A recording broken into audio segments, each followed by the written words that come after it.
Doctor Veeru Sahasrabuddhe था, पर सब उन्हें वायरस, कंप्यूटर वायरस बुलाते थे।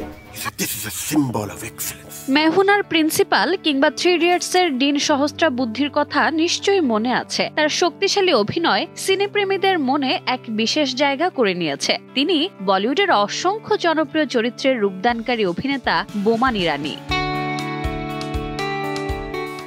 সম্প্রতি অভিনেতার এক ইঙ্গিত মুহূর্তেই উদ্বেগ ছড়িয়েছে তার ভক্ত হৃদয়ে। প্রভাসের বহুল আলোচিত দ্য রাজা সাব যখন মুক্তির অপেক্ষায়, ঠিক তখনই সামাজিক মাধ্যমে এক রহস্যময় পোস্ট দিয়েছেন বোমান। লিখেছেন, সবকিছুই একঘেয়ে লাগছে, মনে হচ্ছে সীমায় এসে পৌঁছেছি, হয়তো সরে দাঁড়ানোর সময় এসেছে, এখন শুধু বিশ্রাম চাই।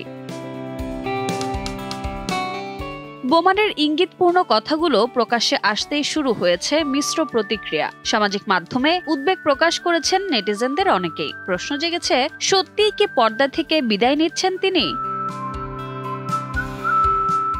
দীর্ঘ 2 দশকের ক্যারিয়ারে মুন্না ভাই, ডন, থ্রি ইডিয়টস এর মতো অসংখ্য হিট সিনেমায় নিজের মুনশিয়ানা দেখিয়েছেন বোমান ইরানি। আসন্ন দ্য রাজা সাবের পোস্টারেও তার চরিত্র জিইয়ে রেখেছে রহস্য, টিজারেও দেখিয়েছেন চমক। প্রভাসকে হিপনোটাইজের মাধ্যমে বুঝিয়ে দিয়েছেন রহস্যের কেন্দ্রবিন্দুই তিনি। হঠাৎ তার এমন ইঙ্গিতের পেছনে নিছক ক্লান্তি নাকি অন্য কোনো আক্ষেপ, তা জানার অপেক্ষায় সিনেপ্রেমীরা।